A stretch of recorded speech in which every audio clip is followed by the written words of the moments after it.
أعوذ بالله من الشيطان الرجيم. بسم الله الرحمن الرحيم. وإذا رأيت الذين يخوضون في آياتنا فأعرض عنهم حتى يخوضوا في حديث غيره وإما ينسينك الشيطان فلا تقعد بعد الذكر مع القوم الظالمين. وما على الذين يتقون من حسابهم من شيء ولكن ذكرى لعلهم يتقون. ولا للذين اتخذوا دينهم لعبا ولهوا وغرتهم الحياة الدنيا وذكر به أن تبصر نفس بما كسبت ليس لها من دون الله ولي ولا شفيع وإن تعدل كل عدل لا يؤخذ منها. أولئك الذين أبسلوا بما كسبوا لهم شراب من حميم وعذاب عليم بما كانوا يكفرون. قل أندعو من دون الله ما لا ينفعون ولا يضرون ولا نرد على أعقابنا بعد إذ هدانا الله كالذي استهوته الشياطين في الأرض حيران له أصحاب يدعونه إلى الهدى أتينا قل إن هدى الله هو الهدى وأمرنا لنسلم لرب العالمين وأن أقيموا الصلاة واتقوه وهو الذي إليه تحشرون. وهو الذي خلق السماوات والأرض بالحق ويوم تقول كن فيكون قوله الحق وله الملك يوم ينفخ في الصور عالم الغيب والشهادة هو الحكيم الخبير. وإذ قال إبراهيم لأبيه آذر أتتخذ أصناما آلهة إني أراك وقومك في ضلال مبين. وكذلك نوري إبراهيم ملكوت السماوات والأرض وليكون من الموقنين. الحمد لله والصلاة والسلام على أشرف الأنبياء والمرسلين نحمده ونصلي على رسوله الكريم। সম্মানিত বোনেরা, আসসালামু আলাইকুম ওয়া রাহমাতুল্লাহি ওয়া বারাকাতুহু। সূরা আনআমের 68 নম্বর আয়াত থেকে আমি 75 নম্বর আয়াত পর্যন্ত তেলাওয়াত করেছি। আল্লাহ রাব্বুল আলামিন যদি আমাকে সামর্থ্য দেন, আমি আপনাদের সাথে বাকি সময়টুকু এই আয়াতের পরিপ্রেক্ষিতে তার অর্থ, তার সামান্য ব্যাখ্যা এবং তার থেকে আমাদের শিক্ষা এই বিষয়ে আলোচনা করতে চাই। আল্লাহ আমাদের এই সময়টিকে আখিরাতে নাজাতের উসিলা বানিয়ে দেন এবং আমাদের এই সৎ কাজকে আল্লাহ কবুল করেন।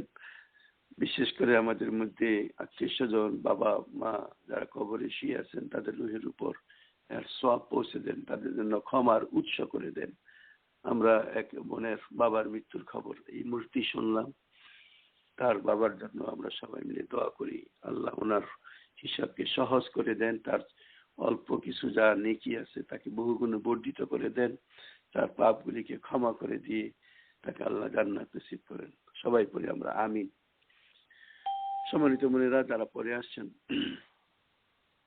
তারা হয়তো শুনেননি। যাই হোক, আমরা সূরা আনআমের 68 নম্বর আয়াতে আজকের যে আলোচ্য বিষয়, এই সমাজে চলতে গেলে এটা আমাদের জন্য অনেক গুরুত্বপূর্ণ কিছু নির্দেশ আল্লাহ দান করেছেন।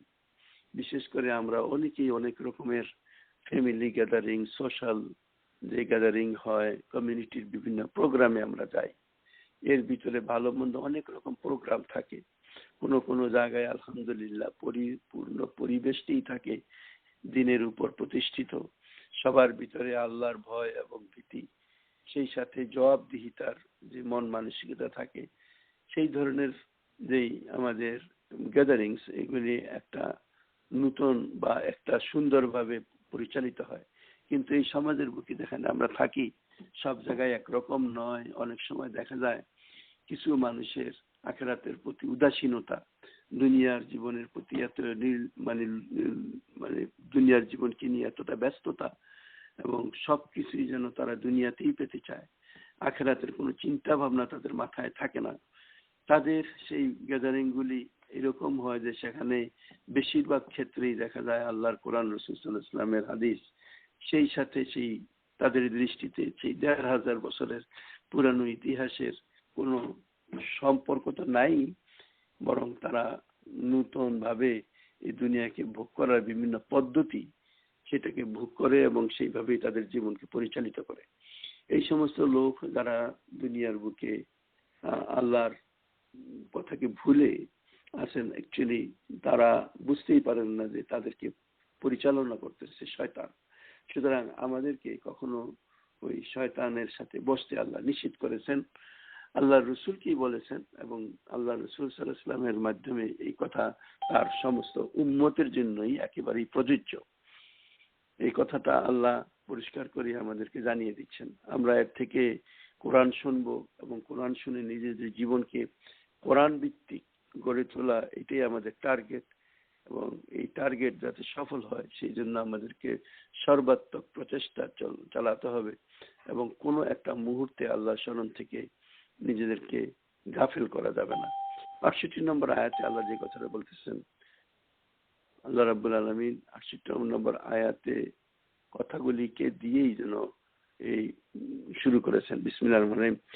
ওয়াইজা রাআইতাল্লাযিনা ইয়াখুদুনা ফি আয়াতিনা, আল্লাহ তার নবীকে বলছেন যখন আপনি দেখেন, ওয়াইজা রাআইতাল্লাযিনা, তাদেরকে, ইয়াখুদুনা ফি আয়াতিনা, আমার আয়াতের মধ্যে দোষ ত্রুটি খুঁজে বের করার চেষ্টা করে, ফাআরিদ আনহুম, তাদের কাছ থেকে আপনি সরে যান, হাত্তা ইয়াখুদু ফি হাদিসিন গায়রি, যতক্ষণ না তারা অন্য কথায় ফিরে আসে, ওয়া ইম্মা ইউনসিয়ান্নাকা শাইতান ফালা তাকউদ বাদা যিকরা মাআল কাওমিজ জালিমিন। যখন আপনার মানে অন্য কথা প্রয়োজন, যদি শয়তান আপনাকে কখনো ভুলিয়ে দেয়, তবে স্মরণ হওয়ার সাথে সাথে এদের সাথ থেকে বেরিয়ে যান, তাদের সাথে আর বসবেন না। অর্থাৎ আল্লাহ তার নবীকে বলছেন, ওই সময়কার একটা পরিবেশ এরকম ছিল যে কি নাজিল হচ্ছে, কোরআনের কি কথা নতুন নাজিল হয়েছে, এই নিয়ে যেমন মুমিনদের ভিতরে আলোচনা, পর্যালোচনা, ডিসকাশন চলতো, এবং কাফেরদের মধ্যেও ঠিক সেই ব্যাপারে আলোচনা চলতো। কাফেরদের মধ্যে চলতো যে এর কি দোষ ত্রুটি আছে তাকে খুঁজে বের করার চেষ্টা তারা করতো, কি কি ত্রুটি আছে তা তারা দেখার চেষ্টা করতো। মানে তারা এরকম ভাবেই চলতো যে এর যে আমাদের অগ্রসর বা তা গ্রহণ না করার বিভিন্ন রিজন, তারা যুক্তি খুঁজে বের করার চেষ্টা করত। আসলে তারা যে যুক্তি খুঁজে বের করতো সবই মিথ্যা। এগুলি শয়তান তাদের অন্তরের ভিতরে এই সমস্ত কথাগুলিকে জাগিয়ে দিত। আমরা বর্তমান সময়ে কোরআন যেন এক পাতার মধ্যে একটা বইয়ের ভিতরে লিপিবদ্ধ আছে, এবং আমাদের অনেকেরই এই সম্পর্কে চিন্তা ভাবনা পর্যন্ত নাই যে এই কিতাবে কি আছে, কি নির্দেশ আছে, কি আমাদেরকে করতে বলা হয়েছে, কোন জিনিস থেকে দূরে থাকতে বলা হয়েছে, এগুলো চিন্তা ভাবনা করার সময় যেন আমাদের নাই। যখন আল্লাহর নবীর উপর এই কোরআন নাজিল হচ্ছিল, তখন মক্কার লোকদের অবস্থাটা ঠিক এরকম ছিল না। তারা এই ব্যাপারে খুব সিরিয়াস ছিল, এবং এতটা সিরিয়াস ছিল যে হয় গ্রহণ করব আর না হয় তাকে চলতে দিব না, এরকম একটা মন মানসিকতা ছিল। প্রতিটি আয়াত মুমিন অপেক্ষায় থাকতো যে তার কাছে কি নির্দেশ আছে, সেই নির্দেশকে তার জীবনের প্রতিষ্ঠা করার জন্য আপ্রাণ প্রচেষ্টা তারা চালাইতো। আর যারা দিনের বিপরীত কাজ করত, তারা সেই আয়াতগুলিকে নিয়ে আলোচনা করতো ঠিকই, কারণ সমাজের বুকে তখন ওইটাই সবচেয়ে আলোচ্য বিষয় ছিল। আমরা অনেক সময় দুনিয়ার দিকেও যেমন অনেক সময় দেখি যে কোনো একটা বিরাট ঘটনা যদি ঘটে, তখন কিছুদিন পর্যন্ত আলোচনা, সমালোচনা, রেডিও, টেলিভিশন, ফেসবুক, সবসময় সেই জিনিসটা নিয়ে আলোচনা হয়। আমরা দেখেছি বাংলাদেশের কিছু ঘটনাবলী, আমরা দেখেছি যে সেখানে কোনো একটা হত্যাকাণ্ড, কোনো একটা ধর্ষণের কিচ্ছা কাহিনী যখন হয়, সবকিছু চেপে ছাইয়ে যেন সেই আলোচনায় সবার মুখে মুখে চলতে থাকে। আমরা এখানেও দেখি, সবসময় দেখি ওয়ার্ল্ড ওয়াইড কিছু হট টক সবসময় চলতে থাকে। তো আমরা যদি ভালো করে বুঝি তাহলে আমরা বুঝবো যে ওই সময়কার মানুষের চিন্তা ভাবনার গণ্ডি এই পরিবেশের বাইরে খুব কমই ছিল। ওই তাদের পরিবেশই যখন এই কোরআন নাজিল হচ্ছিল, তখন সেই কোরআনের চেয়ে গুরুত্বপূর্ণ জিনিস কারোর জন্যই কিছু ছিল না। মুমিনদের জন্য যেমন এক পক্ষের, এবং কাফেরদের জন্য ঠিক তাই। তাই এই আয়াতের মাধ্যমে আল্লাহ রাব্বুল আলামিন তার নবীকে যে কথাটা স্মরণ করিয়ে দিচ্ছেন, এবং এই কথাটা এখনো আমাদের জন্য অ্যাপ্রোপ্রিয়েট।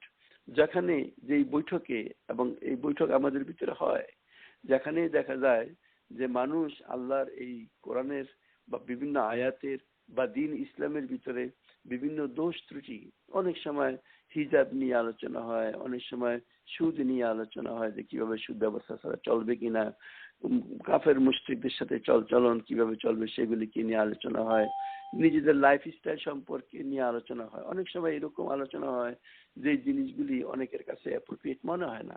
কেউ বা এরকম বলেন যে বর্তমানে সুদ ছাড়া কিভাবে চলে। এখন কেউ যদি মনে করেন যে আমরা কামাই করব কিভাবে হালাল পথে, তার কি কোনো সুযোগ আছে? এই সমস্ত কথাগুলিও কিন্তু মানুষ আলোচনা করে।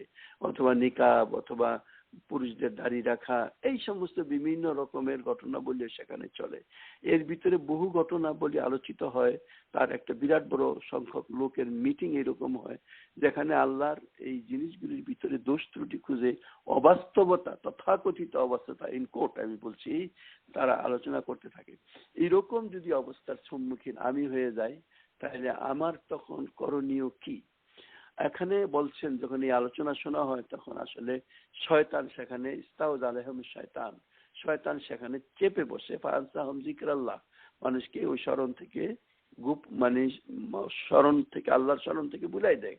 আর এখানে যেটা বলা হচ্ছে, ওয়াইমা ইউনসিয়ান্নাকা শাইতান, যদি শয়তান আপনাকে ভুলিয়ে দেয়, আল্লাহ তার নবীকে বলছেন, ফালা তাকউদ বাদা যিকরা মাআল কাওমিল জালিমিন, এই কথাটা স্মরণ হওয়ার সাথে সাথেই এই সীমা লঙ্ঘনকারী, এই জালেমদের সাথে আপনি আর বসবেন না। আমাদেরকেও যেন বলা হচ্ছে, আর যাতে আমরা সেই বৈঠকে না বসি, সেখান থেকে নিজেদের মান সম্মান সহকারে, নিজেদের ঈমান সহকারে আমরা সেখান থেকে উঠে চলে আসি।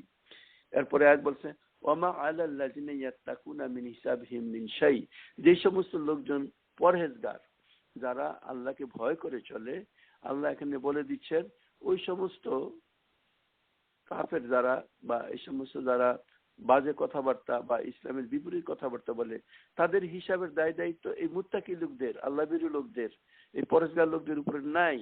ওয়ালাকিন যিকরা লাআল্লাহুম ইয়াত্তাকুন, কিন্তু তারপরও আল্লাহ বলছেন তাদের হিসাবের দায় দায়িত্ব আমাদের উপর নাই, কিন্তু তাদেরকে উপদেশ দেওয়া আমাদের দায়িত্ব রয়ে গেছে, দায়িত্বের বাইরে না।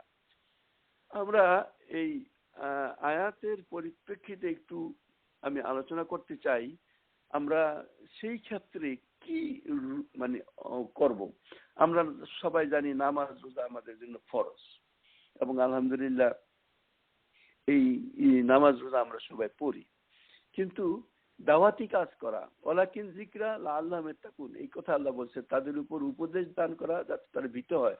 এখানেও আমাদের তাদেরকে উপদেশ দিতেই বলছেন আল্লাহ রাব্বুল আলামিন। আমি দুইজন নবীর কথা বলি, সম্মানিত নবী। হযরত নূহ আলাইহিস সালামের ঘটনা তুলে ধরেছেন যে তিনি 950 বছর পর্যন্ত দাওয়াত দিয়েছেন, কিন্তু লোকরা তার দ্বীনের পথে আসে নাই। বলতে গেলে কেউ, অল্প কয়েকজন হাতে গোনা, আঙ্গুলে গোনা কয়েকজন ছাড়া কেউ আসে নাই। তাহলে কি তিনি যে 950 বছর দাওয়াত দিলেন, তার দাওয়াত ব্যর্থ হয়েছে? তার দাওয়াত ব্যর্থ হয় নাই। তিনি নবী হিসেবে ঠিকই আছেন, বরং ব্যর্থতা আসছে ওই সময়কার লোকদের জন্য। কিন্তু আল্লাহ আমাদেরকে 950 বছর এই দাওয়াতের কথা এই জন্য তুলে ধরেছেন, যাতে আমরা নিরাশ না হয়ে সেই দাওয়াতের কাজ করি।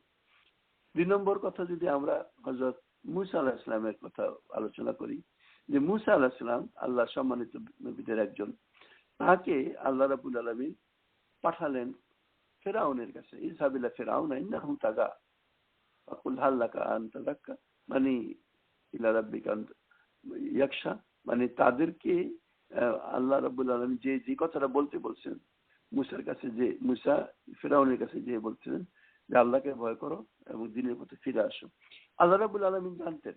এবং মুসা একজন নবী ছিলেন, নবীর মূল্য তো ওই বাদশার কাছে কিছুই ছিল না তার দৃষ্টিতে, সে নিজেকে খুব অহংকারী মনে করত, কিন্তু তারপরেও আল্লাহ সেই মুসা আলাইহিস সালামকে তার কাছে পাঠিয়েছেন। অর্থাৎ এটা বুঝাইতে চাচ্ছেন যে আল্লাহ তো জানেন যে ফেরাউন দিনের পথে আসবে না, কিন্তু কেন পাঠাচ্ছেন? যাতে এই হুজ্জত অর্থাৎ মানে দাওয়াত, এই কাজের দায়িত্ব পরিপূর্ণ পালন হয়, কিয়ামতের দিন যাতে সে না বলতে পারে। এই জন্য এই দাওয়াতি কাজ করা, যেহেতু এখন আর নবী আসবে না, এই উদাহরণগুলি আল্লাহ তুলে ধরেছেন। আমরা যারা মুমিন মুসলমান নিজেদেরকে মনে করি, তাদের উপর এই দাওয়াতি কাজ করা ফরজ। আমি ফরজ বলছি, তাদের উপর এই দাওয়াতি কাজ করা ফরজ। সম্মানিত ভাই এবং বোনেরা, যদি কেউ ভাই থাকেন, বোনদেরকে আমি বলছি, মনে রাখবেন নামাজ, রোজা, হজ, যাকাত যেই ধরনের ফরজ, অবশ্যই দিনের পথে মানুষকে ডাকা সেই ধরনের ফরজ। ওগুলি যেমন সওয়াবের কাজ, এইটাও ঠিক সওয়াবের কাজ। আমরা অনেক ক্ষেত্রে দেখি অনেক সাধারণ দাবি দেওয়া মুস্তাহাব জিনিসপত্র, দোয়া দুরুদ, যেগুলি সম্পর্কে অনেক আলোচনা করি, অনেক কথা বলি, কিন্তু আল্লাহর পক্ষ থেকে আসা এই ফরজিয়াত সম্পর্কে আমরা অনেকেই চিন্তা ভাবনা পর্যন্ত করি না। আল্লাহ কোরআনের সূরা আল ইমরানে বলছেন, ওয়ালতাকুম মিনকুম উম্মাতুন ইয়াদউনা ইলাল খায়র ওয়া ইয়া'মুরুনা বিল মারুফ ওয়া ইয়ানহাউনা আনিল মুনকার উলাইকা হুমুল মুফলিহুন। অবশ্যই তোমাদের মধ্যে এমন একটা দল থাকতেই হবে যারা মানুষকে সৎ কাজের আদেশ দিবে, খারাপ কাজ থেকে দূরে রাখবে, এবং তারাই আসলে সফল। তাইলে এই কাজটা করা আল্লাহর নির্দেশ এবং সেই কাজটা করা আমাদের উপর ফরজ।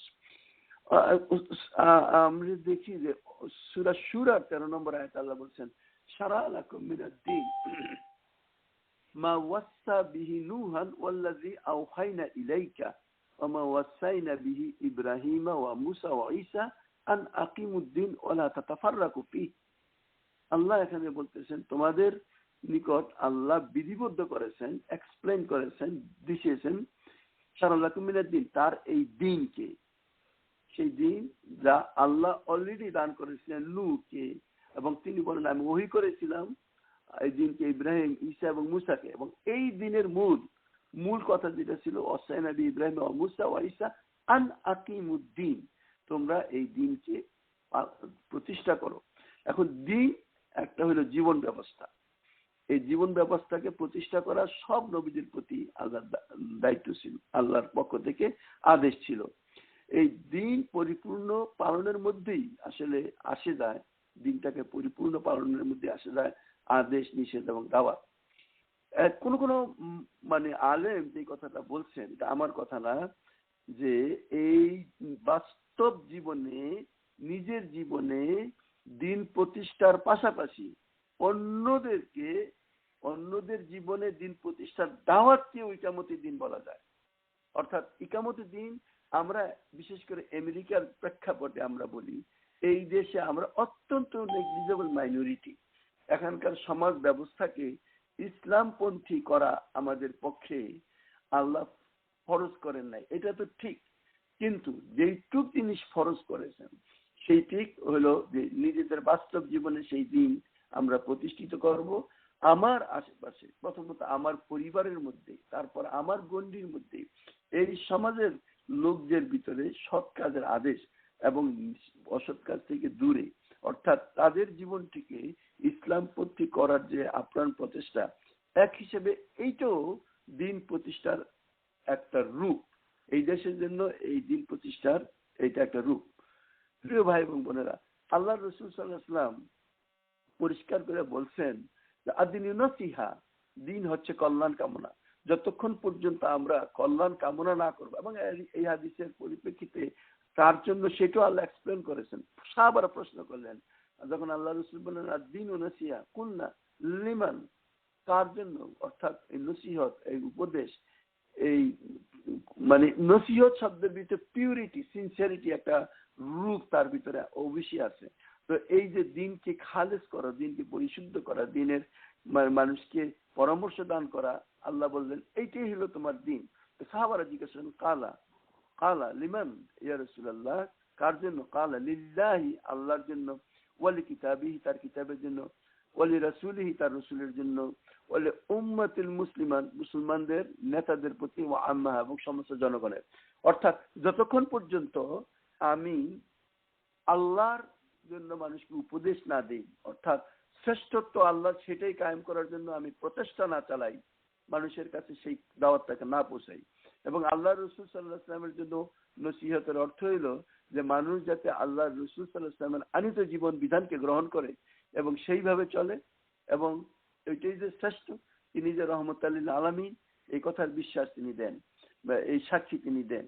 এইটা খুব সংক্ষেপে আমি বলছি। এবং এরপরে আল কিতাব, অর্থাৎ এই কিতাব আমাদেরকে সবসময় সঠিক পথে পরিচালিত করবে। এই কিতাব শ্রেষ্ঠ কিতাব, এই কিতাবের সমকক্ষ আর কোনো কিতাব নাই। এই কিতাবের জন্য আমাদের নসিহত হইল যে মানুষ যাতে এই কিতাবকে গ্রহণ করে। এরপরে যদি আমরা আমাদের যারা দায়িত্বশীল, অর্থাৎ নেতৃবৃন্দ, আমাদের যারা নেতা, তাদের এবং সকল মুসলমানদের যে সংশোধন বা প্রচেষ্টার জন্য যদি আমরা প্রচেষ্টা না চালাই, তাহলে আমরা আসলে দিনের ভিতরে থাকলাম না। এই জন্যই আল্লাহ রসুল যখন অনেক সময় সাহাবীদের কাছ থেকে বায়াত নিতেন, সেই বায়াতের যেমন মুগিরা ইবনে শুবা, তিনি এক হাদিসে বলেন বাইসু রাসূলুল্লাহ সাল্লাল্লাহু আলাইহি ওয়াসাল্লাম, আল্লাহর রাসূল সাল্লাল্লাহু আলাইহি ওয়াসাল্লামের কাছে আমরা বায়াত বা প্রতিজ্ঞা গ্রহণ করলাম, আলা, কোন জিনিসের উপর? ইকামাস সালাতি ওয়া ইতাইজ যাকাতি ওয়া নুসি লিকুল্লি মুসলিম, মানে নামাজ কায়েম করা, যাকাত আদায় করা, এবং প্রত্যেক মুসলিমের জন্য নসিহত করা, সৎ উপদেশ দান করা। অর্থাৎ বায়াত, আল্লাহ রাসূল তাদেরকে ইসলাম গ্রহণ করার জন্য যে জিনিসের উপর বায়াত নিয়েছেন, সেই বায়াতটা এখানে উল্লেখ করা হয়েছে। অন্য এক আছে, আরেক সাহাবী বলছেন ইন্না বায়াতুনা আলা, আমরা বায়াত গ্রহণ করলাম আলা সামঈ ওয়া তাআত ওয়া আলা আমরি বিল মারুফ ওয়া নাহয়ি আনিল মুনকার ওয়ালা আন নাকুলু ফিল্লাহি তাবারাক ওয়া তাআলা ওয়ালা নাখাফু লাওমাতা লাইম। অর্থাৎ আমরা রাসূলুল্লাহ সাল্লাল্লাহু আলাইহি ওয়াসাল্লামের হাতে বায়াত করি আনুগত্যের এবং সৎকর্মের আদেশের এবং অসৎকর্মের নিষেধের, এই বলে যে আমরা মহামহিম আল্লাহর জন্য কথা বলবো এবং সেই বিষয়ে কোনো নিন্দুকের নিন্দা বা গালিগালাজের আমরা তোয়াক্কা করব না। এই ব্যাপারের উপর আল্লাহ রাসূলের উপর সাহাবীরা বায়াত নিলেন। অর্থাৎ নামাজ কায়েমের, সৎ কাজ করার, ভালো কাজ করার, খারাপ কাজ থেকে মানুষকে বিরত রাখার, এই উপর বায়াত গ্রহণ করলেন। অর্থাৎ this is what Islam is. তাহলে আমরা এই জিনিসগুলিকে কিভাবে ভুলে গেলাম? এই কাজগুলি আমাদের কেন মনের ভিতরে আসে না যে আমাদের এই দায়িত্ব আমাদেরকে পালন করতে হবে? আল্লাহ রাসূল সাল্লাল্লাহু আলাইহি ওয়াসাল্লাম পরিষ্কার করে বলছেন যে তোমরা যদি কেউ মান রাআ মিনকুম মুনকারান ফালইগাইরু বিয়াদিহি ফাইল্লাম তাস্তাতি ফাবিলিসানি ফাইল্লাম তাস্তাতি ফাবিকলবি ওযালিকা আদাফুল ঈমান। এই হাদিস আমরা সবাই জানি যে তোমাদের কেউ যদি কোনো অন্যায় দেখতে পায় তবে তাকে তার হাত দ্বারা রোখো, শক্তি দ্বারা পরিবর্তন করো। যদি সে ব্যক্তি সক্ষম না হয় তাহলে মুখের কথা দ্বারা, আর যদি তাও না হয় তাহলে অন্তর দ্বারা সেই জিনিসটাকে পরিবর্তন করার চেষ্টা করো। মনে রাখবেন, অন্যায়ের প্রতি যদি কোনো ব্যক্তি তার অন্তরের বিরক্তি বা ঘৃণা না থাকে, তার ঈমান নাই, তার এটা ঈমান না থাকার লক্ষণ। আমরা কত পাপ, কুফরি, হারাম, নিষেধ কর্মের মধ্যে আমরা আসলে বাস করি এই সমাজের বুকে। আমরা বারবার দেখতে এগুলি আমাদের জন্য সহজ হয়ে গেছে। আমরা এগুলিকে আর কোনো কঠিন কোনো কাজ মনে করি না। যদি কোনো ব্যক্তি পাপকে অন্তর থেকে মেনে নেওয়ার অবস্থায় হয়, তাইলে বুঝবেন সে ঈমান হারায় গেছে, তার ঈমান নাই। আল্লাহ ও তার রাসূল সাল্লাল্লাহু আলাইহি ওয়াসাল্লাম যে জিনিস নিষেধ করেছেন বা যা পাপ বা অন্যায়, তাকে যে ব্যক্তি ঘৃণা না করে, যদিও সেই কাজটা আমার দ্বারা সংগঠিত না হয়, কিন্তু ওই কাজটা হচ্ছে আমি যদি এটাকে ঘৃণা না করি, তাহলে মনে রাখবেন যে আমার ঈমান নাই। এই হাদিসটার পরিপ্রেক্ষিতে এই কথাটা বলা যায়। এই জন্য আমরা অনেকেই মনে করি, এর আগের আয়াতে যে কথা ছিল যে আমি ভালো থাকলে আমি যথেষ্ট। নো, আমার উপর আল্লাহ সেই কাজকে ফরজ করেছেন। এবং দুইটা হাদিসের যে রেফারেন্স আমি বললাম, যে আল্লাহ রসুলের উপর বায়াত গ্রহণ করাটার সাথে যেই কথাগুলি ছিল, সেটা হলো নামাজ কায়েম যাকাত আদায়, সেই সাথে আমরু বিল মারুফ ওয়া নাহয়ু আনিল মুনকার। আল্লাহ রাব্বুল আলামিন আমাদেরকে এই দুনিয়ার বুকে পরীক্ষা করার জন্য প্রেরণ করেছেন। পরীক্ষা আমাদেরকে দিতেই হবে, এবং তিনি আমাদের জন্য এই জিনিসগুলিকে ফরজ করেছেন যে আমরা মানুষকে সৎ কাজের আদেশ দিব এবং খারাপ কাজ থেকে দূরে রাখবো। এটা আমাদের উপর অব্লিগেশন, এই কাজটা আমাদেরকে করতেই হবে। যদি এই ব্যাপারে আরো যে একটা কথা আছে, এখানে কেউ কেউ বলছেন এই কাজটা করা ফরজে কিফায়া, অর্থাৎ কিছু সংখ্যক লোক যদি এই কাজ করে তাহলে সবার পক্ষ থেকে সে আদায় হয়ে যায়। প্রশ্ন হলো যদি কেউ না করে তাহলে এই ফরজ তরক করার গুনাহ সবার জন্যই হবে। 2 নম্বর কথা এটা এরকম হইতে পারে, যার পক্ষে এটা করা সম্ভব সে যদি না করে তাইলে সে ফরজ তরক করল। আপনার পক্ষে যদি করা সম্ভব, অন্যায়কে প্রতিরোধ করা যদি আপনার পক্ষে সম্ভব, সেখানে যদি আপনি না করেন তাহলে আপনি ফরজ তরক করলেন। যেখানে যেই কথায় একটা কুকর্ম বন্ধ হইতে পারে, সেখানে যদি আপনি সাইলেন্ট থাকেন, আপনি বললেন না, সেই কুকর্মটা চললো, আপনি ফরজ তরক করলেন। আমি ফরজ তরক করলাম। উদাহরণ দেই, এক জায়গায় আপনি দেখলেন ইন্ডিয়ান ফিল্ম চলতেছে, সিরিয়াল চলতেছে, সেখানে আপনি যদি বলেন যে ভাই এটা বন্ধ করে দাও, এটা তো ভালো জিনিস না, এটা সমাজকে ধ্বংস করতেছে, এই সিনারি তুমি দেখবা, তুমি নামাজে দাঁড়ালে সেই সিন তোমার চোখের উপর বেশি আসবে, আপনার কথায় যদি সেটা বন্ধ হয়, আর আপনি যদি বন্ধ হয় এমন পজিশনে আছেন, সেই পজিশনে থাকার পরে আপনি যদি সেখানে কোনো রিয়াকশন না করেন তাহলে আপনার ঈমান নাই। এই কথাটাই এখানে বলা হচ্ছে। সাইলেন্ট থাকার কোনো সুযোগ নাই। আল্লাহ রসুল অন্য এক হাদিসে এরকম ভাবে বলছেন যে কিয়ামতের দিন কোন এক ব্যক্তিকে হাজির করা হবে, যে তোমার সামনে ওই কুকর্মটা হচ্ছিল, খারাপ কাজটা হচ্ছিল, তুমি কিছু বলো নাই কেন? তখন সে বলবে যে ইয়া রাব্বুল আলামিন খাশিতু, আমি ভয় পাচ্ছিলাম মানুষদেরকে। তখন আল্লাহ বলবেন আমারই কি বেশি অধিকার ছিল না যে তুমি আমাকে ভয় করবে? তুমি তো মানুষকে ভয় করছো, তুমি আমাকে কেন ভয় করো নাই? তখন জবাবটা বান্দার কি আসবে? বান্দার দুনিয়ার এই সামান্য কয়েকদিনের জন্য কত মানুষকে ভয় করে, কত মানুষের ভয়ে কত রকমের আইন কানুন মেনে চলে, অথচ যার কাছে চিরদিন চিরস্থায়ী থাকবে তার আইন কানুন মেনে চলার ব্যাপারে এতটা কেয়ারফুল না।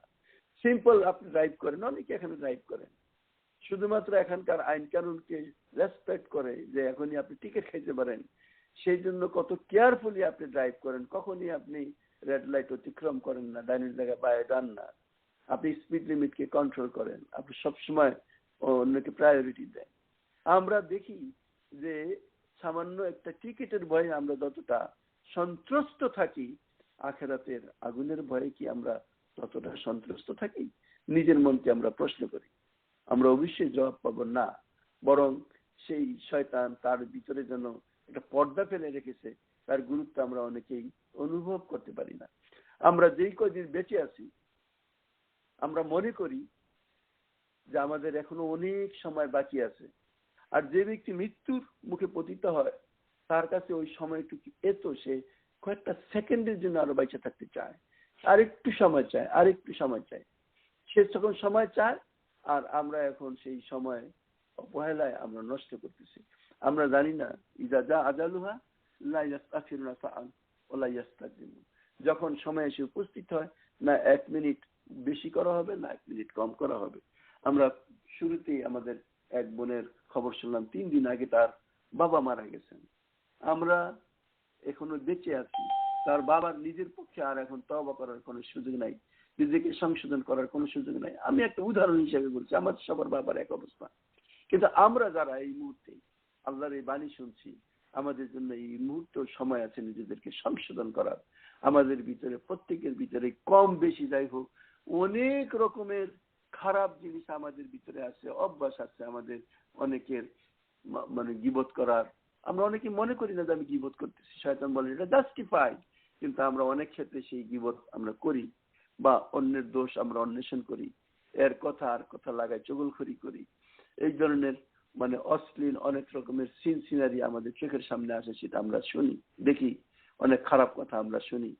আমাদের এই মূল্যবান সম্পদ সময়, যেটাকে আখিরাত তৈরি করার জন্য আল্লাহ আমাদেরকে দান করেছেন, তার সঠিক ব্যবহার আমরা অনেকে করতে পারি না। আল্লাহ আমাদেরকে ক্ষমা করে দেন। আমরা কি পারি না আজকে থেকে একটা সিদ্ধান্ত নিতে যে এই মুহূর্তে থেকে আমরা আর এই সমস্ত খারাপ কাজের ভিতরে লিপ্ত হব না? আমরা তো অবশ্যই পারি, কারণ এখনো আমাদের সময় আছে, এখনো আমাদের সংশোধন হওয়ার সময় আছে। আল্লাহ রাব্বুল আলামিন এই আয়াতে আল্লাহ রসুলকে তো স্মরণ করাই দিচ্ছেন, তার জন্য তো না, বরং এই স্মরণ আমাদের জন্য, যে তোমরা যখন মানে এটা ঠিক যে তোমরা যদি সঠিক কাজ করো, তাইলে এই খারাপ কাজ যারা করে তাদের দায় দায়িত্ব তোমাদের উপর না। ওয়ামা আলাল্লাযিনা ইয়াত্তাকুনা মিন হিসাবিহিম মিন শাই, যারা পরেশগার তাদের ওই পাপী লোকদের বিচারে কোনো দায় দায়িত্ব নাই। কিন্তু এই কথা বলার সাথে সাথেই এই আয়াতটি আবার বলছেন ওয়ালাকিন, বরং, কিন্তু যিকরা লাআল্লাহুম ইয়াত্তাকুন, তোমাদের দায়িত্ব হলো উপদেশ দান করা, যাতে ওরা বুঝতে পারে, যাতে তারা ভীত সন্ত্রস্ত হয়। ৭০ নম্বর আয়াত যেন এই আয়াতেরই ব্যাখ্যা। ওয়াজারিল লাযিনা তাখাযু দীনাহুম লাইবান ওয়া লাহওয়ান, আল্লাহ বলেন তাদেরকে ছেড়ে দাও, তাদেরকে এভয়েড করো, তাদের থেকে দূর হয়ে যাও, যারা ইত্তাখিযু দীনাহুম, যারা তাদের দিনকে গ্রহণ করে লাইবান ওয়া লাহওয়ান, খেলা এবং তামাশা হিসাবে, ও গাররাতুমুল হায়াতুদ দুনিয়া, এবং দুনিয়ার জীবনে ডুবে আছে, ধোঁকায় পড়ে আছে, লিপ্ত আছে। ওয়াযাক্কির বিহি, উপদেশ দাও, আন তুবসালা নাফসুম বিমা কাসাবাত লাইসা লাহা মিন দুনিল্লাহি ওয়ালিয়্যুন ওয়ালা শাফি', যে তারা তাদের এই অপকর্মের কারণে নিজেদেরকে ধ্বংসের মুখে নিক্ষেপ করেছে। ওই দিন লাইসা লাহা, তাদের জন্য থাকবে না কোনো, মিন দুনিল্লাহ, আল্লাহকে ছাড়া, ওয়ালিয়্যুন, কোনো গার্জিয়ান, ওয়ালা শাফিউন, এমন কোন শাফায়াতকারী, ওয়াইন তাদিল কুল্লা আদলিন, যদি সেই দিন তারা বিনিময়ে দিতে চায় সবকিছুকে দিয়ে, লা ইউখাযু মিনহা, তাদের থেকে সেই জিনিসকে গ্রহণ করা হবে না। উলাইকাল লাযিনা উবসিলু বিমা কাসাবু, তারা সেই দিন ধ্বংস হবে তাদের হাতের কামাইয়ের মাধ্যমে। লাহুম শারাবুম মিন হামিম, তাদের জন্য রয়েছে শারাবুম মিন হামিম, এমন ফুটন্ত টকবক করা পানি, ও আযাবুন আলীম, ভয়ঙ্কর শাস্তি, বিমা কানু ইয়াকফুরুন, তাদের এই পাপের কারণে। সম্মানিত বোনেরা, এই ৭০ নম্বর আয়াত কি বলছে আমাদেরকে? তাদেরকে ওয়াজারিল লাযিনা তাখাযু দীনাহুম, তাদেরকে পরিত্যাগ করো, তাদেরকে তালাক দাও। সোজা কথা, এই রকমের কথাটা এইরকম, যারা নিজেদের এই ধর্মটাকে, এই জীবন পদ্ধতিকে, এই হায়াতটাকে, লাইফটাকে, ইন্নাদ-দীন ইনদাল্লাহিল ইসলাম, এই তাদের দিন ইসলামটাকে গ্রহণ না করে তারা তাদের এই জীবনকে লাইবুন লাহওয়ান, ক্রীড়া এবং কৌতুক রূপে গ্রহণ করে, তামাশা রূপে গ্রহণ করে। এবং দ্বিতীয় যে কথাটা আছে, পার্থিব জীবন, গাররাতুমুল হায়াতের দুনিয়া, পার্থিব এই দুনিয়ার জীবন তাদেরকে ঠোকায় ফেলে রেখেছে। পার্থিব জীবন ঢোকায় ফেলার ভাবটা হলো এই, যে এই দুনিয়াকে কামাই করার জন্য পুরাপুরি আখিরাতকে ভুলে গেছে, পুরাটা সময় ব্যয় করতেছে এই সম্পদ কামাই করার ব্যাপারে, নিজেদের সন্তান সন্ততির ধান মানে ঠিকভাবে, বা ঠিকভাবে তো নয়, বরং খুব সুখে শান্তিতে রাখার জন্য বাড়িঘর তৈরি করার ব্যাপারে, দামি দামি গাড়ি তৈরি করার ব্যাপারে, জীবন পদ্ধতিকে, মানকে অনেক উঁচা করার ব্যাপারে, এবং হাসি ঠাট্টা তামাশা এরকম ভাবে চলছে যে মনে হয় যে তাদের আর কোনো মৃত্যু হবে না। এইটাই হলো দুনিয়া তাদেরকে ধোকায় ফেলেছে। এই কথাটা আল্লাহ রাব্বুল আলামিন আমার রাসূল সাল্লাল্লাহু আলাইহি ওয়াসাল্লামকে বলছেন, কিন্তু সেই কথা আমার আপনার জন্য। ওয়াজারিল লাযিনা তাখাযু দীনাহুম, এই সময়ের বুকে আপনি বহু মানুষকে দেখবেন যারা তাদের এই লাইফটাকে তামাশা খেলা হিসাবে গ্রহণ করেছে। তাদের বোঝা উচিত যে আল্লাহ রাব্বুল আলামিন এই কোরআনের বিভিন্ন আয়াতের মাধ্যমে এই কথাগুলিকে সুস্পষ্ট করেছেন। আল্লাহ পরিষ্কার করে বলছেন, এবং আল্লাহর কাছে যদি কোনো ব্যক্তি বুঝে তাহলে সে বুঝতে পারতো যে আল্লাহ বলছেন মা খালাকনাস সামাআ ওয়াল আরদা ওয়া মা বাইনাহুমা লাইবিন, আমি আকাশ এবং পৃথিবী এবং এর দুইয়ের মধ্যবর্তী যা আছে সেগুলিকে আমি খেলার ছলে সৃষ্টি করি নাই। আফা হাসিবতুম আন্নামা খালাকনাকুম আবাসা, তোমরা কি মনে করো আমি এই সমস্ত জিনিসকে অযথা সৃষ্টি করেছি?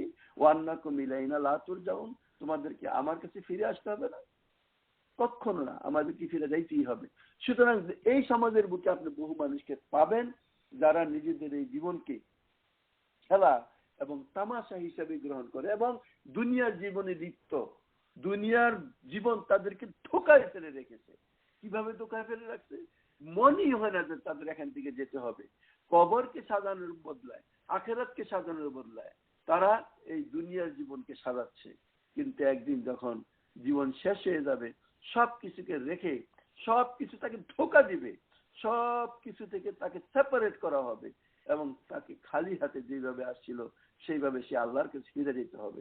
তাদেরকে, তাদের সম্পর্কে আল্লাহ বলতেছেন ওয়াজারিল্লাযিনা, পরিত্যাগ করো তাদেরকে। এই তাদের সাথে আপনি যদি আখিরাতমুখী হয়ে থাকেন তাহলে এই দুনিয়ামুখী লোকদের সাথে আপনার চলাফেরা দিনের মানে দাওয়াত দেওয়ার কাজে লাগতে পারে, কিন্তু তাদের সাথে মিশে যাবেন, তাদের কথা মতো চলবেন, তাদের সাথে এই দুনিয়াকে ভোগ করবেন, তা মুমিন হইলে আপনার হইতে পারে না, আমার হইতে পারে না। আমার আর আপনার লাইফ স্টাইল অবশ্যই সেপারেট হবে ওই যারা ধোকায় পড়ে আছে তাদের থেকে।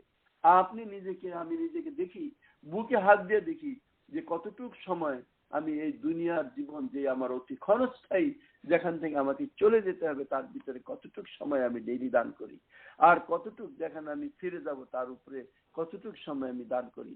আমাকে তো কাউকে বলার দরকার নাই, নিজের প্রশ্নের উত্তর আমি নিজেই নিতে পারি যদি আমি খুব গভীরভাবে রাতের বেলা নিজের একটা মুহাসাবা করি, নিজের একটা আত্মপর্যালোচনা করি। 24টা ঘন্টা আমার একটা পার হয়ে গেল, কতটুকু সময় আমি কোন কাজে ব্যয় করেছি। সময়ের চেয়ে মূল্যবান সম্পদ কোনো ব্যক্তির জন্য আর কিছুই না। সময় লাইফ, এবং এটাই জীবন। এই সময় দিয়ে আমার সবকিছু ফয়সালা করা হবে। আর এই আয়াতে আল্লাহ যে কথাটা বলতেছেন 70 নম্বর আয়াত, আল্লাহ বলছেন পরিত্যাগ করো তাদেরকে, ছেড়ে দাও তাদেরকে যারা এই দুনিয়াকে, তাদের জীবন পদ্ধতিকে খেলা তামাশা মনে করেছে এবং দুনিয়ার জীবনে লিপ্ত হয়ে গেছে। তাদেরকে এই কোরআন দিয়ে, ওয়াযাক্কির বিহি, কোরআন দিয়ে উপদেশ দেন। ওয়াযাক্কির বিল কোরআন, অর্থাৎ এই কোরআনের মাধ্যমে বলবেন যে কাজটা আমরা করতেছি, যে তোমরা তোমাদের এই কাজের মাধ্যমে কোথায় যাচ্ছ।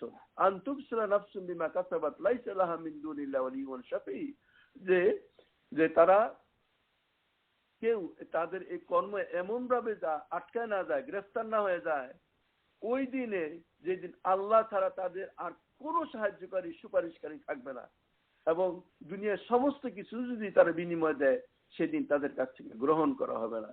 সেটা তাদের জন্য কোনো কাজই নাই। কোন দিন? যেই দিন তাদের এই কাজগুলির বিনিময়ে যা তারা এখন দুনিয়া করতেছে, তারা বিমা কাসাবু, সেই দিন অ্যারেস্ট হয়ে যাবে, সেই দিন নিজেদের কাজের কর্মের কারণে তারা সেদিন আটকায় যাবে। আল্লাহ রাব্বুল আলামিন সেই দিনের অবস্থাটা বলতেছেন, লাহুম শারাবুম মিন হামিমিন, তাদের জন্য থাকবে পানীয় অত্যন্ত মানে উত্তপ্ত পানি, যাকে বলে হামিম, টকবক করা ফুটন্ত পানি। ওয়াজাবুন আলিম, যন্ত্রণাদায়ক আযাব। কি কারণে? বিমা কানু ইয়াকফুরুন, এই কুফরির কারণে। আমরা আল্লাহর কাছে মাফ চাই যে আল্লাহ রাব্বুল আলামিন আমাদেরকে রক্ষা করেন। না হয় আমাদের কোনো উপায় নাই, আল্লাহ রাব্বুল আলামিন যদি রক্ষা না করেন আমাদের কোনো পথ নাই। সম্মানিত বলেরা, এর পরের আয়াতটি আপনি দেখেন, আল্লাহ রাব্বুল আলামিন প্রত্যেকটা আয়াত আমাদের জন্য এরকম ভাবে বর্ণনা করেছেন যে আমরা যদি একটু গভীরভাবে চিন্তা করি। আল্লাহ বলছেন, কুল আনাদউ মিন দুনিল্লাহি মা লা ইয়ানফাউনা ওয়া লা ইয়াদুররুনা ওয়া নুরাদ্দু আলা আকাবিনা বাদা ইয হাদানা আল্লাহ কাল্লাযী ইস্তাহওয়াইতহু শাইতান ফিল আরদি হায়রানা। এই আয়াত বুঝতে গেলে ওই সময়কার একটা সিচুয়েশন আমাদের চোখের সামনে একটা সিন তুলতে হবে, তখন আপনি বুঝবেন। আল্লাহ তার নবীকে বলছেন, তারা কি মানে তখন মক্কার লোকেরা আল্লাহ ছাড়া অন্যের ইবাদত পূজা করত। তারা বিভিন্ন রকমের দেব দেবী তৈরি করে তার ইবাদত বন্দেগী করত, এবং তারা সেই দেব দেবীর কাছে বিভিন্ন রকমের জিনিস দাবি করত। কোন দেবীর কাছে ভালো সম্পদ দাবি করত, কারোর কাছে যে দীর্ঘ জীবন লাভ করার জন্য দাবি করত, তার ইবাদত এই জন্য করত। এক একটা মূর্তি সেখানে এক একটা কাজের জন্য তারা তৈরি করে রেখেছিল, এবং তাদের সমস্ত কিছুর এই চাওয়া পাওয়াটা এই দুনিয়া ভিত্তিক ছিল, যে আমাকে ধন সম্পদ দাও। তাহলে যেমন হিন্দুদের ওই লক্ষ্মীর কাছে যেতে হয়, আমাকে জ্ঞান দাও তাহলে ওই সরস্বতীর কাছে যায় পূজা দিতে হয়। এইভাবে তাদেরও বিভিন্ন দেবদেবীর এক কাজ ছিল এরকম।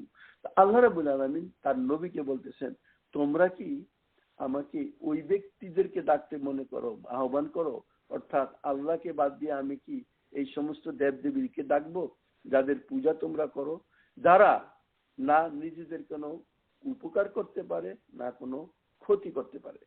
আমরা দেখি যে ওই সময় মক্কার লোকেরা যেই কাজ করতো, আমরা নিজেদেরকে বা আপনি আমি হয়তো বেঁচে আছি, কিন্তু অজ্ঞ মূর্খ মুসলমানদের বহু সংখ্যক বিভিন্ন রকম ভাবে কোন কোন হুজুর, দরবেশ, বুজুর্গ এই সমস্ত লোকজনদের কাছে বা কবরে যায়, কিন্তু ঠিক সেই রকমের কেউ সন্তান চায়, কেউ চাকরি চায়, কেউ রোগ মুক্তি চায়, অথচ তাদের কোনো ভালো করার না ক্ষমতা আছে না কোনো খারাপ করার ক্ষমতা আছে।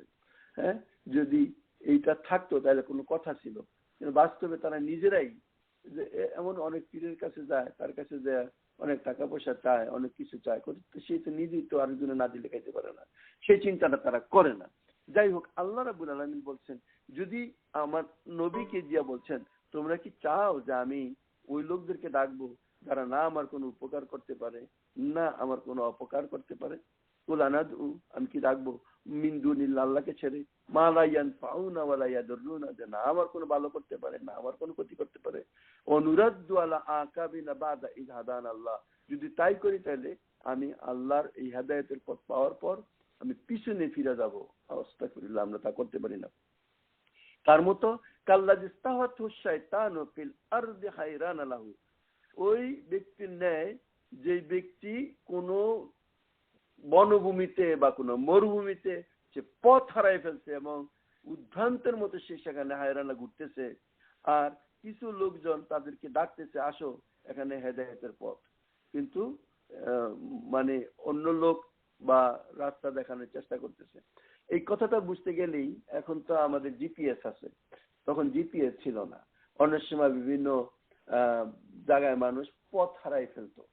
আমার ছোটবেলা মনে আছে, আমরা নৌকা দিয়ে দিক সেদিক যেতাম, অনেক সময় নূতন মাঝি, সে রাস্তা চেনে না, একটা খালের ভিতরে ঢুকে গেল তো অনেক দূর ঘুরলো, তারপরে ফিরে আসছে। মরুভূমির বুকে আমি দেখেছি কিচ্ছু দেখা যায় না চারিদিকে, যেই দিকে থেকে আসি ওইদিকেই চলতে চলতে সারাদিন চলার পর দেখা যায় যে আমরা যেখানে ছিলাম সেখানেই ফিরে আসছি। অনেক সময় এইরকম হয়।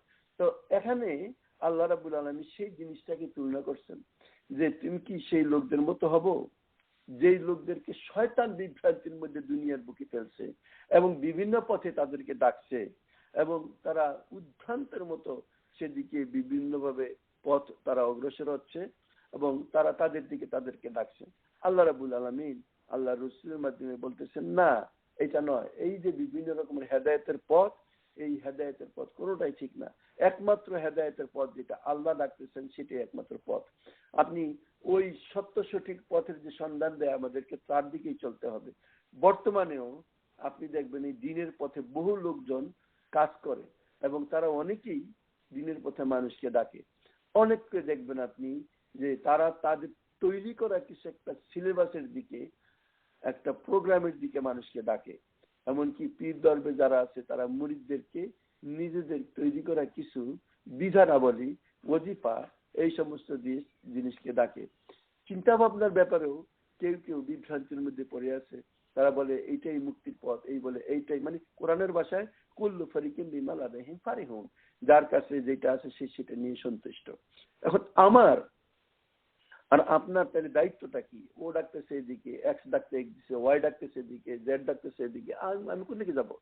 আল্লাহ রাব্বুল আলামিন পরিষ্কার আমাদেরকে বলছে, ইন্নাল্লাহ রাব্বি রাব্বিকুম ফা'বুদুহু ওয়া হাযা সিরাতুল মুস্তাকিম, নিশ্চয়ই আল্লাহ তোমার আমার সবার রব, ফা'বুদুহু, শুধুমাত্র তার আনুগত্য করো, সেটাই সিরাতুল মুস্তাকিম। আল্লাহ রাব্বুল আলামিন বলছে, ফাইন্না ইয়াতিয়ান্নাকুম মিন্নি হুদান ফামান তাবিয়া হুদায়া ফালা খাউফুন আলাইহিম ওয়া লা হুম ইয়াহজানুন, আমার পক্ষ থেকে হেদায়েত, হ্যাঁ, যে ব্যক্তি এই হেদায়েত অনুসারে চলে তার কোনো ভয় নাই, বিভ্রান্তি নাই, তার কোনো দুশ্চিন্তার কারণ নাই। আল্লাহ রাসূল বলছেন, তারাকতু ফিকুম আমরাইন, দুটো জিনিস আমি রেখে যাচ্ছি, লান তাদিল্লু ইযা তামাসসাকতুম বিহিমা, কখনো বিভ্রান্ত হবে না সেই দুটো জিনিস যদি তোমরা পাকড়াও করো, কিতাবুল্লাহি ওয়া সুন্নতি, আল্লাহর কিতাব এবং আমার সুন্নাত। সুতরাং মনে রাখবেন, যত পার্টির লোকজন, যত দলের লোকজন, যত পীর দরবেশ থেকে শুরু করে যত মানুষ যেই হোক না কেন, যেই ব্যক্তি তার তৈরি করা কোনো সিস্টেমের দিকে আপনাকে ডাকে, এটা বিভ্রান্তি। কিন্তু যারা আপনাকে কোরআনের দিকে ডাকে, আল্লাহ রসুলের সুন্নতের দিকে ডাকে, সেটাই একমাত্র পথ। আপনাকে চুজ করে নিতে হবে আপনি কোন পথে যাবেন। কোরআন ছাড়া যারা ডাকাডাকি করে সেই পথে অগ্রসর হওয়ার কোনো কারণ আমরা খুঁজে পাই না। কিন্তু বহু লোকজন দাবি করে যে আমরা কোরআনের দিকে ডাকি, কোরআনকেও তাদের নিজেদের মতো ব্যাখ্যা করে সেদিকে বিভ্রান্তির মধ্যে মানুষকে নিক্ষেপ করে।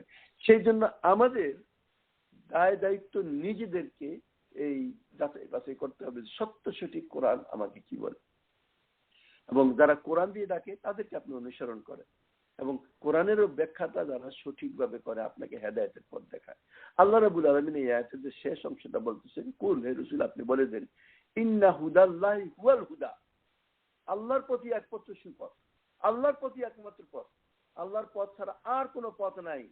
আল্লাহর নবী তখন এই কথাটা মক্কার ওই কাফেরদেরকে বলতেছে, যে সমস্ত কাফেররা বিভিন্ন পথে মানুষকে ডাকতেছে।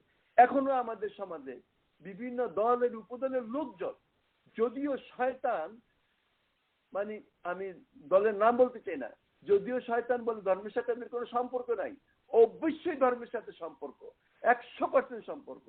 ধর্ম থেকে মানুষকে বিভ্রান্তির মধ্যে ফেলে বিভিন্ন ইজমের দিকে, বিভিন্ন কি বলে এটাকে, তন্ত্র মন্ত্র বা আবেগ অনুভূতি যেগুলিকে বলে, এই সমস্ত মানে কথার দিকে যারা ডাকে তারা মানুষকে বিভ্রান্তির মধ্যে নিয়ে আনে। ধর্ম থেকে শুরু করে যারা এই কথা বলে, এই বাদ সেই বাদ, এই ইজম সেই ইজম, তারা ধর্ম থেকে মানুষকে দূরে সরাই নিয়ে যায়।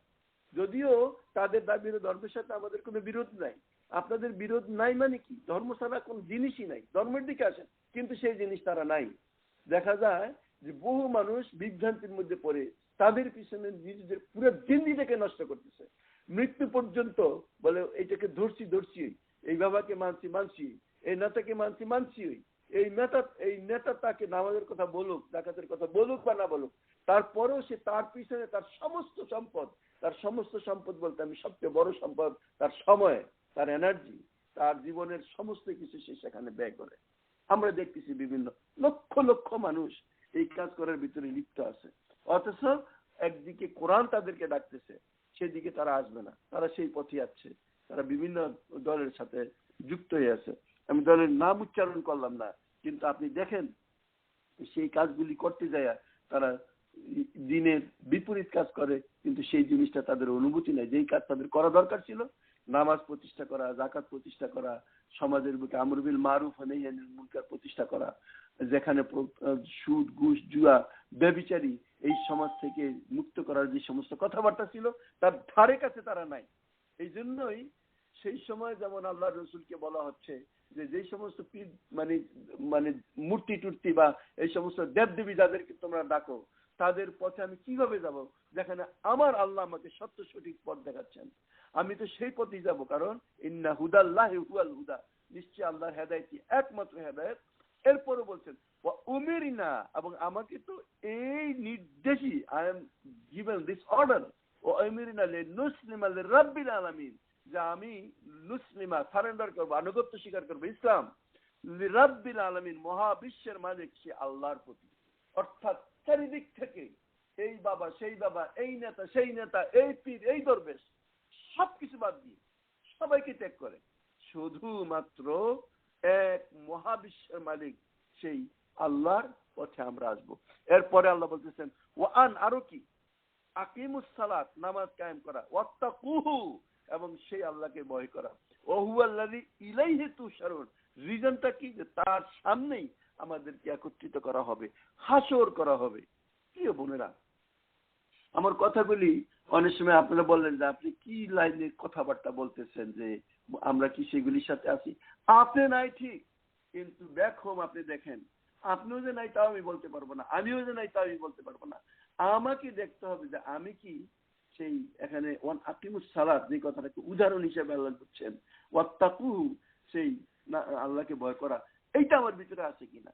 আপনি আমি অনেকেই নামাজ পড়ি, কিন্তু আকিম নামাজ কায়েম কি আমরা করি? নামাজ তো পড়ার কথা, ইসলাম তো বলে নাই, বলছে এখানে ওয়াকিমুস সালাত, নিজের নামাজটা কায়েম করা। অ্যাকচুয়ালি নামাজ কায়েম করা মানে ইসলাম প্রতিষ্ঠা করা, একটা ইসলামের বিরাট অংশকে প্রতিষ্ঠা করা। ইন্না সালাতা তানহা আনিল ফাহশাই ওয়াল মুনকার, অশ্লীল এবং খারাপ কাজ থেকে নিজেদেরকে মানে রক্ষা করা। আমার এক বোন কালকে কথা বলতেছিলাম এখানে, বয়স্ক বুড়া মানুষ, উনি বলতেছিলেন আমাদের দেশের মানুষের অবস্থাটা এরকম যে ওই দেশে এখন এক পাগল ছাড়া কোনো ব্যক্তির জান্নাত পাওয়ার কোনো সম্ভাবনা নাই। হোয়াট ডাজ ইট মিন? 3 ব্যক্তির কাছ থেকে হিসাবের খাতা বন্ধ। এক হলো ওই ব্যক্তি যে নাবালেগ, এক ব্যক্তি ওই যে ঘুমায় আছে, আর তৃতীয় ওই ব্যক্তি যে পাগল, তার কোনো হিসাব নাই। এ কথাটার অর্থ আমার আপনার দিকে তাকাই, আমি না পাগল না সরি, আমি না নাবালেগ না আমি ঘুমাই আছি, আমি জীবিত। তাহলে এখন দেশের মানুষ যে সমস্ত কাজের ভিতরে লিপ্ত আছে, প্রত্যেকটা মানুষ হারাম কামাইয়ের ভিতরে আছে, প্রায় টোটাল। অশ্লীলতা সারা সারা দিন 24 ঘন্টা টিভির ভিতরে আসতেছে। সত্যের কোনো রূপ সেখানে নাই। কোনো একটা মানুষ সত্য কথা বলে না, কথায় কথায় গালাগালি। প্রত্যেকটা মানুষ প্রত্যেকটা মানে ল্যাঙ্গুয়েজ পর্যন্ত এত খারাপ, কোথাও দেখা যায় না কোনো আল্লাহর শকরমূলক। ইভেন কেমন আছেন জিজ্ঞাসা করলে পর্যন্ত বলে না আলহামদুলিল্লাহ, খাওয়ার পরেও অনেকেই বলেন আলহামদুলিল্লাহ, সালাম দিকে মুখের দিকে তাকায় থাকে। এই হলো আমাদের দেশের মানুষের অবস্থান। তাইলে যেখানে ইন্না সালাতা তানহা আনিল ফাহশাই ওয়াল মুনকার, অশ্লীল এবং খারাপ কাজ থেকে দূরে করে, সেই কাজটা যেই কাজে করে সেটার নাম নামাজ।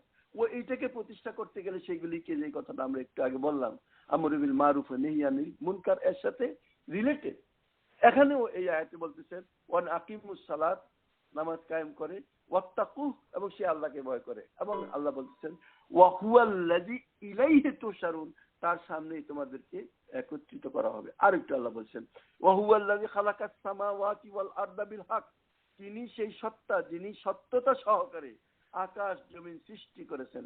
ইয়াউমা ইয়াকুলু কুন ফায়াকুন, যেদিন তিনি বলবেন সেই দিন হয়ে যাও, সবকিছু হয়ে যাবে। ফায়াকুন কাউলুহুল হক, তার কথা সত্য। ওয়ালাহুল মুলকু ইয়াউমা ইউনফাখু ফিস-সূর, সমস্ত আধিপত্য তার, ক্ষমতা তার, বাদশাহী তার। ইয়াউমা ইউনফাখু ফিস-সূর, যেই দিন তিনি সে বাঁশিতে ফু দিবেন, সেদিন সব শেষ হয়ে যাবে। তিনি কে? আলিমুল গায়ব ওয়াস শাহাদা ওয়া হুয়াল হাকিমুল খাবীর।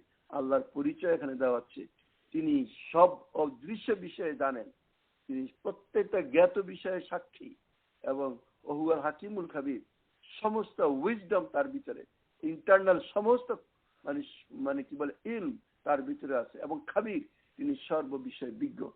প্রিয় বোনেরা, এই আয়াত আমাদেরকে এমন জিনিস দিয়ে এই পুরো চ্যাপ্টারকে শেষ করতেছেন, যার ভিতরে আমাদেরকে চিন্তা ভাবনা করার মতো অনেক রকমের কথা এখানে আছে। আল্লাহ রাব্বুল আলামিন নিজের কথাটা বলতেছেন, তিনি সবকিছু সঠিকভাবে তিনি সৃষ্টি করেছেন। এই আকাশ মন্ডল সত্যতা সহকারে সৃষ্টি করেছেন। অনেকেই যে বলে যে এটা ঈশ্বরের একটা, ভগবানের একটা লীলা খেলা, নো, অনেকেই বলে যে এটা একটা খেলনা, তিনি খেলনা হিসেবে সৃষ্টি করছেন। খেলনা যেমন কিছুক্ষণ বাচ্চাদের হাতে কিছুক্ষণ তাকে ভুলায় রাখে, কিছুক্ষণ খেলার পর তারপর সে সেই খেলনাটাকে ফেলে দেয়, অনেক ক্ষেত্রে সে ভেঙে চুরে চুরমার করে দেয়। অনেক মানে মানুষ সেটাকে এতটা লাইটলি নেয় না। এই দুনিয়া এতটা গুরুত্বহীন না, এটা সাংঘাতিক গুরুত্বপূর্ণ এবং দায়িত্বপূর্ণ। এই দুনিয়াতে আল্লাহ আমাদেরকে প্রেরণ করেছেন। আল্লাহ রাব্বুল আলামিন এই দুনিয়াকে সৃষ্টি করেছেন গভীর এবং সূক্ষ্ম জ্ঞানের ভিত্তিতে। এর মধ্যে আল্লাহর একটা বিরাট বড় উদ্দেশ্য আছে। একটা পর্যায় অতিক্রম করার পর আমাদেরকে তার কাছে আবার ফিরে দিতে হবে, এবং সেই পর্যায়ে আমাদেরকে এই দুনিয়ার বুকে আমরা কি করেছি, যে কাজ স্রষ্টা আমাদেরকে সৃষ্টিকর্তা করতে বলেছেন তা করেছি কিনা তার হিসাব নিতে হবে। আপনি আকাশ জমিন চারিদিকে তাকাইলে আপনি নিজের মন সাক্ষী দিবে, আপনি বলবেন রব্বানা মা খালাকতা হাযা বাতিলান, হে আল্লাহ আপনি অযথা এই দুনিয়াকে সৃষ্টি করেন নাই। আকাশ জমিন আগে বললাম মা খালাকতাস সামা ওয়াদ দুনিয়া ওয়া মা বাইনাহুমা লাইবিন, আকাশ মণ্ডলী এবং তার ভিতরে যা আছে তিনি এইভাবে সৃষ্টি তিনি করেন নাই। আল্লাহ তাআলার এই সমস্ত বিশ্বজাহান, গোটা ব্যবস্থা, এই যে অবকাঠামো আমরা যা দেখি, এটা প্রত্যেকটা জিনিস একটা সলিড জিনিসের উপর প্রতিষ্ঠিত। প্রত্যেকটা জিনিসের ভিতরে পাবেন আপনি একটা ব্যালেন্স, একটা ন্যায় নীতি, একটা মানে বলে উইজডম যাকে বলে, সবকিছুর ভিতরে আপনি দেখবেন, আপনি খুঁজে পাবেন। আপনি দেখবেন যে এখানে অন্যায় বেশি দিন থাকে না, অন্যায়ের স্থায়িত্ব নাই। অন্যায় মানুষ করে, কিন্তু অন্যায়কে অন্যরা সবাই ঘৃণা করে, সে নিজেও ঘৃণা করে। অন্যায়কারীকে আপনি জালেম বলবেন, সেটা সে সহ্য করে না। তো সুতরাং আল্লাহ রাব্বুল আলামিন এই দুনিয়ার যেদিকে তাকাবেন আপনি দেখবেন সবকিছু অত্যন্ত, আল্লাযী খালাকা সাবা সামাওয়াতিন তিবাকা মা তারা ফি খালকির রহমানি মিন তাফাউত ফারজিল বাসারা হাল তারা মিন ফুতুর সুম্মা রজিল বাসারা কাররাতাইন ইয়ানকালিবু ইলাইকাল বাসারু খাসিয়া ওয়া হুয়া হাসির। সূরা মুলকের এই আয়াতগুলিতে আল্লাহ চ্যালেঞ্জ করে দিয়েছেন যে তুমি যেদিকে তাকাও দেখো আমার এই সৃষ্টির মধ্যে কোনো ত্রুটি আছে কিনা। তুমি কোথাও কোনো সৃষ্টির ভিতরে ত্রুটি পাবা না, তুমি আবার দেখো, বারবার দেখো। তাহলে আল্লাহ এই আয়াতের মাধ্যমে যেই কথাটা বলছেন যে আমি সত্যতা সহকারে, অর্থাৎ উইথ এ সলিড পারপাস, একটা বিশেষ উদ্দেশ্যে আমি এই দুনিয়ার সবকিছু সৃষ্টি করেছি হকের সাথে। যেমন একদিকে সবকিছু সলিড, ঠিক তেমনি ভাবে তোমাদেরকে সৃষ্টি করার পিছনে আমার এক বিরাট বড় রিজন আছে। এরপর তিনি আমাদেরকে এই আয়াতের শেষে বলছেন ওয়ায়াউমা ইয়াকুলু কুন ফায়াকুন, যেই দিন তিনি, অর্থাৎ এখানে মানে যেই দিন কি বলেন আপনি, যেটাকে ডুমস ডে যাকে বলে, অর্থাৎ কিয়ামত, যেই দিন তিনি বলবেন কিয়ামত সংগঠিত হয়, সেই দিন সেটা হয়ে যাবে। কাউলাহুল হক, আল্লাহর সব কথা সত্য। ওয়ালাহুল মুলকু ইয়াউমা, ওই দিন আল্লাহরই জন্য সবকিছু, আজকেও আল্লাহর জন্য বাসত্ব, কিন্তু ইয়াউমা ইউনফাখু ফিস-সূর, যখন এখানে কিয়ামতের কথা বলা হচ্ছে, দুইটা সিংহায় ফু দেওয়া হবে, এক সিংহায় সমস্ত কিছু ধ্বংস হয়ে পড়ে যাবে। সবকিছু ধ্বংস হয়ে যাবে। দ্বিতীয় যখন ফু দেওয়া হবে তখন সবকিছু আবার হিসাব দেওয়ার জন্য নতুন ভাবে তৈরি হয়ে যাবে। এই কথাটাই আল্লাহ কেন বলতেছেন ইয়াউমা ইউনফাখু ফিস-সূর, যে দিন সেই বাঁশিতে ফু দেওয়া হবে, সিংহে ফু দেওয়া হবে, সেই দিনই দেখবেন যে সমস্ত কিছু আলা লাহুল মুলক আল আমর, তখন বুঝবেন লিমানাল মুলক আল ইয়াউম, বাদশাহী কার, লিল্লাহি ওয়াহিদুল কাহ্হার, পরম পরাক্রমশালী সেই এক আল্লাহ। সেই কথাটা বলতেছেন। আর আল্লাহর পরিচয় এই শেষ অংশ থেকে, আলিমুল গায়ব, তিনি সমস্ত গায়েবের খবর রাখেন। গায়েব কি, যা আমরা দেখি না, যা আমাদের সামনে আছে, ভবিষ্যতে আছে। ওয়াস শাহাদা, এবং আমি আপনি কি করি তার প্রত্যক্ষ সাক্ষী তিনি নিজেই। আলিমুল গায়বি ওয়াস শাহাদা, এই হলো আল্লাহর পরিচয়। আর এই সাক্ষী দেখা এবং শোনার তার রেজাল্ট কি, ওহুয়াল হাকিমুল খাবীর, তিনি সবকিছু সম্ভব, তিনি সবকিছু সম্পর্কে প্রজ্ঞাময়, তিনি সর্বজ্ঞ। Everything he knows, anything we talk he knows. সুতরাং এই আয়াতের মাধ্যমে বরং আমি শেষ করি, যদিও আমি আরো দুইটা আয়াত তেলাওয়াত করেছিলাম, তার জাস্ট তর্জমা বলি নেক্সট উইক এই হবে। ওয়াইজ কালা ইব্রাহিম লিআবিহি আযার আত্তাখিযু আসনামান আলিহা, এরপরে এর সাথে আজ ইব্রাহিমের কথা স্মরণ করে, যখন সে তার বাবাকে বলছো আজর তুমি কি এই এই আসনাম মানে এই কি বলে এগুলিকে, এই প্রতিমাগুলিকে উপাস্য হিসেবে গ্রহণ করেছো। ইন্নী আরাকা ওয়া কাওমাকা ফি দালালিম মুবিন, আমি তোমাকে এবং তোমার উম্মতকে ভ্রষ্টতার মধ্যে দেখতে পাই। কাযালিকা নূরি ইব্রাহিম মালাকুতুস সামাওয়াতি ওয়াল আরদ ওয়ালিয়াকুনু মিনাল মুকিনিন, এইভাবে আমি ইব্রাহিমকে নবমণ্ডল ভূমণ্ডলের সমস্ত অদ্ভুত আশ্চর্য জিনিস দেখালাম, যাতে তিনি দৃঢ় বিশ্বাসী হন। যাই হোক, আজকের এই আলোচনার মূল বক্তব্য 1 মিনিটে আমি শেষ করি। আল্লাহ রাব্বুল আলামিন যে কথাটা বলছেন যে আমরা যাতে যেখানে আল্লাহর কোরআন রসুলের সুন্নত নিয়ে হাসি ঠাট্টা তামাশা বা দিনের ব্যাপারে কেউ যদি কোনো এইরকম যে আল্লাহর অপছন্দনীয় জিনিস হয়, সেই মিটিং এ আমরা বসবো না, কালু সালামা সেখান থেকে আমরা চলে আসব। সেখানে বসার কোনো সুযোগ আল্লাহ আমাদের জন্য রাখে নাই। দুনিয়াকে আল্লাহ সৃষ্টি করেছেন সত্যতা সহকারে, এবং আমাদেরকে এই সব কিছুর হিসাব আমাদেরকে একদিন দিতেই হবে। আর ওই সমস্ত লোকজন যারা দুনিয়াকে নিয়ে এইভাবে ডুবে আছে, তাদের সাথেও আমরা কোনো সম্পর্ক রাখতে পারি না। আর তিনি যে কথাটা বলছেন, বিভিন্ন দিকে মানুষ ডাকাডাকি করে, কিন্তু আমাদেরকে ওই মরুভূমিতে হারানো লোকের মতো হলে হবে না, বরং কোরআন আমাদের জন্য গাইডলাইন, রাস্তা। সেই কোরআনের দিকে আল্লাহ রসুলের দেখানোর পথে আমাদেরকে ফিরে আসতে হবে এবং আমাদেরকে দিন প্রতিষ্ঠা করতে হবে, নাকিমুস সালাত, নামাজ প্রতিষ্ঠা করতে হবে। এবং একদিন তিনি কিয়ামতকে সংগঠিত করবেন। আল্লাহ রাব্বুল আলামিন স্মরণ করাই দিচ্ছেন, তিনি আলিমুল গায়ব ওয়াশ শাহাদা, তিনি সব খবর জানেন গায়েবের, তিনি সব কিছু সাক্ষী, ওয়াল হাকিমুল খাবির, আল্লাহ সবকিছু সম্পর্কে বিজ্ঞ। এই কথাগুলি মনে রেখে যাতে আমরা দুনিয়ার অল্প কয়টা দিন চলতে পারি, আল্লাহ আমাদেরকে সেই তৌফিক দান করেন। সুবহানাকা আল্লাহুম্মা বিহামদিকা আশহাদু আল্লা ইলাহা ইল্লা আনতা আস্তাগফিরুকা ওয়া আতুবু ইলাইক। আসসালামু আলাইকুম ওয়া রাহমাতুল্লাহি ওয়া বারাকাতুহু।